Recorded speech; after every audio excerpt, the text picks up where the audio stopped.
এবার সন্দেশখালীর ছায়া পূর্ব বর্ধমানের জামালপুরের শেখ শাহজাহান তৃণমূল নেতা ফিরোজ শেখ। সন্দেশখালীর পর এবার জামালপুরে জমি দখলের অভিযোগ সামনে আসছে। তৃণমূল নেতা ফিরোজ শেখের বিরুদ্ধেই জমি দখলের অভিযোগ করছেন গ্রামবাসীরা। কারো দোকানে সার কিনে টাকা না দেওয়ার অভিযোগ তৃণমূল নেতা ফিরোজ শেখে। স্ত্রী হাসনারা বেগম বেরুগ্রাম পঞ্চায়েতের প্রধান। স্ত্রী প্রধান হওয়ার পর থেকেই ফিরোজের বারবারন্ত অত্যাচারের মাত্রা বৃদ্ধি পায় বলে অভিযোগ করছেন গ্রামবাসীরা। ফিরোজ শেখ যে তৃণমূল নেতার বিরুদ্ধে গ্রামবাসীরা অভিযোগ করছেন জমি জবরদখলের, তার ছবি আপনাদের সামনে রেখেছি। যদিও এই সমস্ত অভিযোগ অস্বীকার করেছেন শেখ ফিরোজ। একদম দুটো ছবি আপনারা দেখতে পাচ্ছেন, একদিকে শেখ শাহজাহান সন্দেশখালীর সেই ত্রাস, একেবারে ভুরি ভুরি অভিযোগ ছিল যার বিরুদ্ধে, শেখ শাহজাহানের ছবি। অন্যদিকে জামালপুরের তৃণমূল নেতা ফিরোজ শেখের ছবি, যার বিরুদ্ধেও জমি দখলের অভিযোগ করছেন গ্রামবাসীরা। আরো তথ্য আমরা জানবো সরাসরি। কমল কৃষ্ণ দে আমাদের প্রতিনিধি রয়েছেন আমাদের সঙ্গে। কমলজি, কি অভিযোগ করছেন গ্রামবাসীরা এই ফিরোজ শেখের বিরুদ্ধে? দেখো দেবস্মিতা, তোমাকে যেটা বলি যে ফিরোজ শেখ, সেই ফিরোজ শেখ কে? এই ফিরোজ শেখ হচ্ছে বেরুগ্রাম গ্রাম পঞ্চায়েতে জামালপুর ব্লকের সেই প্রধানের হচ্ছে স্বামী এবং স্থানীয় হচ্ছে তৃণমূল নেতা। এই ফিরোজ শেখের বিরুদ্ধে একাংশ গ্রামবাসীদের কি অভিযোগ?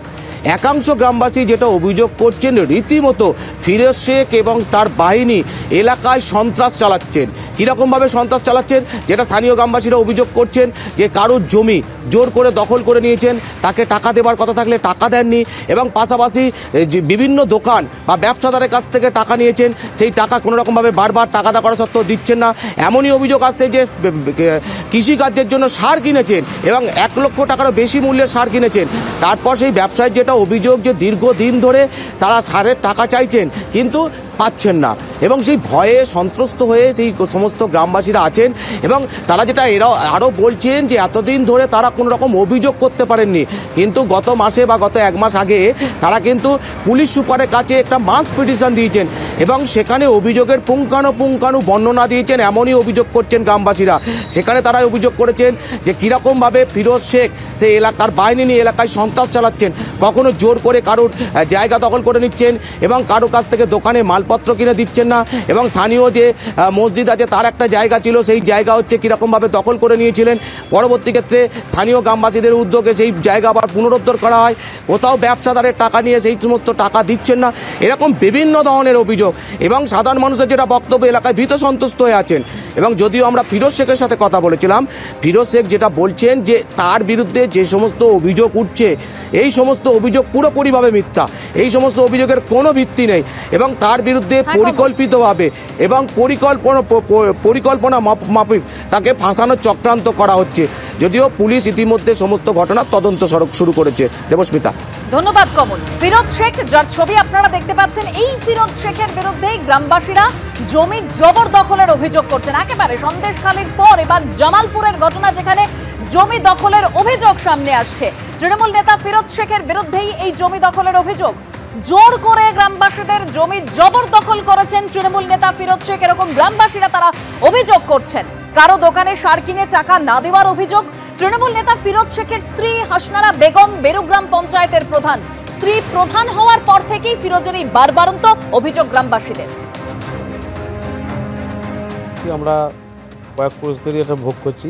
আমাদের বাড়ি চক্ষঞ্জাতি, এবং এখানে কিছু বাঁশ গাছ লাগানো ছিল, আর কিছু নতুন করে লাগিয়েছিলাম, এবং সেই লাগানোর পরেতেও ওই বাঁশ গাছগুলো কেটে উড়িয়ে দিয়ে শেখ ফিরোজ, সে ওই প্রধানের স্বামী, এই জোর দখল করে নিল। এরা আমরা পালিয়ে রাখতে লুকিয়ে বিক্রি করতে চেষ্টা করলে মেরে ফেলবে, সেরকম দেওয়া হুমকি দিয়েছিল। কোনো কিছু মারামার উপায় থাকেনি। তো আমাদের নামে আছে ভিটা, শেখ ফিরোজ দখল করে আছে। আমরা চাই তো আমাদের নিজের জায়গা নিজের যাতে ফেরত পাই, সেটা অবশ্যই চাই। লোককে পয়সা নিয়ে বসিয়েছে, ওগুলো আমি প্রতিবাদ করাই। আমাকে মিথ্যা মামলায় ফাঁসানো হচ্ছে এবং চমকানো, মানুষকে জোরজবস্তি করে কিছু আদিবাসীদের জমি কিনেছে, বর্গা জমি কিনেছে, এগুলো আমি মানুষ আমার কাছে আসে, আমি প্রতিবাদ করাই। ওই জন্য ওনার নাকি কোনো খারাপ লেগেছে কথাটা, তা ওই জন্য আমাকে মিথ্যা চক্রান্তে ফাঁসাচ্ছে। এখন উনি দুটো 4 চাকার মালিক, আমাকে ভালো বুঝেছে, 2বারের প্রধান করেছে আমাকে। মানুষের পাশে থাকি, মানুষের কাছে থাকি, ও যে 2 নম্বরই করছে সেগুলোকে চাপা দেওয়ার জন্য আমার নামে অভিযোগটা করছে।